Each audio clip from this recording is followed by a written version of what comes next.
പശ്ചിമേഷ്യൻ യുദ്ധഭൂമിയിൽ നിർണായകമായ ഒരു പുതിയ വഴിത്തിരിവുണ്ടായിരിക്കുന്നു.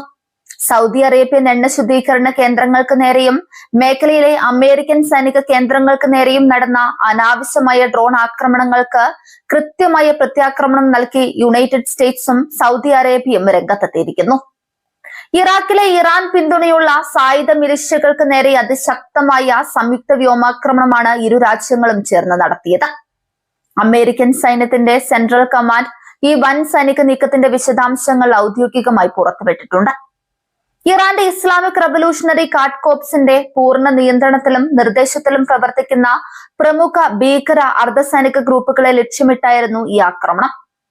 സൗദി അറേബ്യയുടെ ആഗോള എണ്ണ ഇൻഫ്രാസ്ട്രക്ചറുകൾക്ക് നേരെയും മേഖലയിലെ സമാധാന അന്തരീക്ഷത്തിന് നേരെയും നിരന്തരം ഭീഷണി ഉയർത്തിയ ശത്രു താവളങ്ങൾ പൂർണ്ണമായും തകർത്തെറിയാൻ ഈ സംയുക്ത നീക്കത്തിലൂടെ സാധിച്ചുവെന്ന് സൈനിക കേന്ദ്രങ്ങൾ സ്ഥിരീകരിക്കുന്നു. ഇറാഖി മണ്ണിൽ നിന്നും തങ്ങൾക്ക് നേരെ തുടർച്ചയായി ഉണ്ടാകുന്ന അക്രമങ്ങൾക്കെതിരെ സ്വയം പ്രതിരോധിക്കാനുള്ള പരമാധികാരവും നിയമപരമായ അവകാശവും പ്രയോഗിച്ചാണ് തങ്ങൾ ഈ പ്രത്യാക്രമണം നടത്തിയതെന്ന് സൗദി അറേബ്യ വ്യക്തമാക്കി. രാജ്യത്തിന്റെ സാമ്പത്തിക ഭദ്രതയെയും സുരക്ഷയും ചോദ്യം ചെയ്യുന്ന നീക്കങ്ങൾ വെച്ചുപൊറുപ്പിക്കില്ലെന്ന് റിയാദ് അടിവരയിടുന്നുണ്ട്. മേഖലയിൽ ഒരു പൂർണ്ണ തോതിലുള്ള യുദ്ധമോ സംഘർഷമോ വികസിപ്പിക്കാൻ സൗദി അറേബ്യ ആഗ്രഹിക്കുന്നില്ലെന്ന് ഔദ്യോഗികമായി വ്യക്തമാക്കുമ്പോൾ തന്നെ തങ്ങളുടെ അതിർത്തികൾക്ക് നേരെ ഉയരുന്ന ഭീഷണികളെ വെച്ചുപൊറുപ്പിക്കില്ലെന്ന കർശന നിലപാടിലാണ് രാജകീയ സേന സ്വീകരിച്ചിരിക്കുന്നത്. ഭാവിയിൽ ഇറാൻ പിന്തുണയുള്ള ഏതെങ്കിലും സായുധ ഗ്രൂപ്പുകൾ ഇത്തരത്തിൽ ആക്രമണങ്ങൾക്ക് മുതിർന്നാൽ ഇതിലും കടുപ്പമേറിയതും വിനാശകരവുമായ സൈനിക നടപടികൾ നേരിടേണ്ടി വരുമെന്ന് അമേരിക്കയും സൗദിയും ഒരുമിച്ച് മുന്നറിയിപ്പ് നൽകി.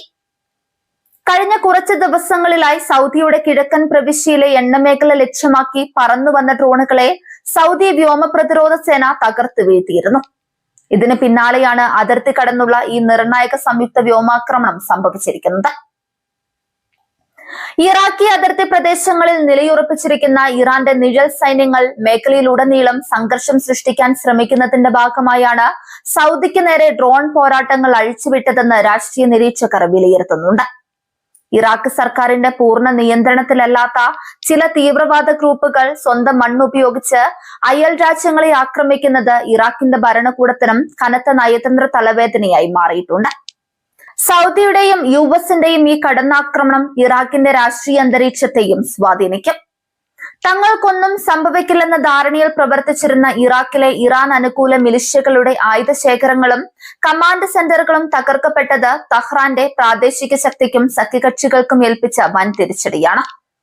ലോകത്തെമ്പാടുമുള്ള എണ്ണ വിപണിയെയും ആഗോള ഊർജ്ജ വിതരണ ശൃംഖലയെയും സുരക്ഷിതമായി നിലനിർത്താൻ സൗദി അറേബ്യൻ മണ്ണിലെ എണ്ണ കേന്ദ്രങ്ങളുടെ സംരക്ഷണം അത്യന്താപേക്ഷിതമാണ്.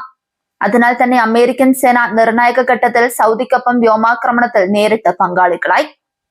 മേഖലയിലെ അമേരിക്കൻ താവളങ്ങൾക്കും സൈനികർക്കും നേരെയും അടുത്ത കാലത്തായി നിരന്തരം ഭീഷണികൾ ഉയർന്നിരുന്നു. ഇതിന് അന്ത്യം കുറിക്കുക എന്ന ലക്ഷ്യം കൂടി മനസ്സിൽ വെച്ചാണ് സെൻട്രൽ കമാൻഡ് ഇറാഖിലെ താവളങ്ങൾക്ക് മേൽ ബോംബുകൾ വർഷിച്ചത്. ഇറാൻ തങ്ങളുടെ പ്രാദേശിക സഖ്യകക്ഷികളെ ഉപയോഗിച്ച് പശ്ചിമേഷ്യൻ പ്രോക്സി യുദ്ധം മുന്നോട്ട് കൊണ്ടുപോകാൻ ശ്രമിക്കുന്ന സമയത്ത് വാഷിംഗ്ടണും റിയാദും കൈകോർത്ത് നടത്തിയ ഈ കടുത്ത പ്രഹരം തെഹ്റാന് വ്യക്തമായ ഒരു സന്ദേശമാണ് നൽകുന്നത്. ഇറാന്റെ സാമ്പത്തിക സൈനിക നീക്കങ്ങളെ തളയ്ക്കാൻ ശ്രമിക്കുന്ന അന്താരാഷ്ട്ര ശക്തികൾക്ക് ഈ പുതിയ വ്യോമാക്രമണം കൂടുതൽ ഊർജം നൽകും. നയതന്ത്ര തലത്തിലുള്ള ചർച്ചകൾ പൂർണ്ണമായി പരാജയപ്പെടുന്ന സാഹചര്യത്തിലാണ് സൈനിക ബലപ്രയോഗത്തിലേക്ക് കാര്യങ്ങൾ നീങ്ങിയത്. കടുത്ത യുദ്ധാന്തരീക്ഷം നിലനിൽക്കുന്നതിനാൽ പശ്ചിമേഷ്യയിലുടനീളമുള്ള അമേരിക്കൻ സൗദി സൈനിക താവളങ്ങളിൽ അതീവ ജാഗ്രതാ നിർദ്ദേശം നൽകിയിട്ടുണ്ട്. പ്രതിരോധ സംവിധാനങ്ങൾ കൂടുതൽ ശക്തമാക്കുകയും നിരീക്ഷണം ഇരട്ടിയാക്കുകയും ചെയ്തിട്ടുണ്ട്. ഇറാഖിലുണ്ടായ കനത്ത നാശനഷ്ടങ്ങളെ തുടർന്ന് ടെഹ്റാന്റെ ഭാഗത്തു നിന്നും ഇറാഖിലെ മറ്റു സായുധ ഗ്രൂപ്പുകളുടെ ഭാഗത്തു നിന്നും പ്രത്യാക്രമണങ്ങൾ ഉണ്ടാകുമോ എന്ന് അന്താരാഷ്ട്ര സമൂഹം കടുത്ത ആശങ്കയോടെയാണ് ഉറ്റുനോക്കുന്നത്. അന്താരാഷ്ട്ര കപ്പൽ പാതകളും ആഗോള സാമ്പത്തിക മേഖലയും ഈ സംഘർഷങ്ങൾ കാരണം കനത്ത സമ്മർദ്ദത്തിലാണ്. എണ്ണവിലയിൽ വൻ വ്യതിയാനങ്ങൾ ഉണ്ടാകാനുള്ള സാധ്യതയും സാമ്പത്തിക വിദഗ്ധർ പ്രവചിക്കുന്നുണ്ട്. അമേരിക്കൻ സാന്നിധ്യവും സൗദിയുടെ തന്ത്രപരമായ വ്യോമശക്തിയും ഒന്നിച്ചപ്പോൾ ഇറാൻ പിന്തുണയുള്ള ഗ്രൂപ്പുകളുടെ ശക്തി കേന്ദ്രങ്ങൾക്ക് വൻ തകർച്ചയാണ് സംഭവിച്ചത്. ഈ സംയുക്ത പ്രവർത്തനം ഇരു രാജ്യങ്ങളും തമ്മിലുള്ള സൈനിക സഹകരണം കൂടുതൽ ആഴത്തിലുള്ളതാണെന്ന് വ്യക്തമാക്കുന്നു. സമീപകാലത്തൊന്നും ഇല്ലാത്ത വിധം പശ്ചിമേഷ്യൻ രാഷ്ട്രീയം കലുഷിതമായി തുടരുകയാണ്. നയതന്ത്രത്തിന്റെ വഴികൾ അടയുകയും ആയുധങ്ങൾ സംസാരിക്കുകയും ചെയ്യുന്ന ഘട്ടത്തിലേക്ക് കാര്യങ്ങൾ വേഗത്തിൽ മാറി മറിയുന്നു. വരും ദിവസങ്ങളിൽ ഇറാന്റെ ഭാഗത്തു നിന്നുണ്ടാകുന്ന ഔദ്യോഗിക പ്രതികരണങ്ങളും മേഖലയിലെ സഖ്യസേനകളുടെ നീക്കങ്ങളുമാകും പശ്ചിമേഷ്യയിൽ കൂടുതൽ വലിയൊരു യുദ്ധം പൊട്ടിപ്പുറപ്പെടുമോ അതോ സംഘർഷം തണുക്കുമോ എന്ന് തീരുമാനിക്കുക.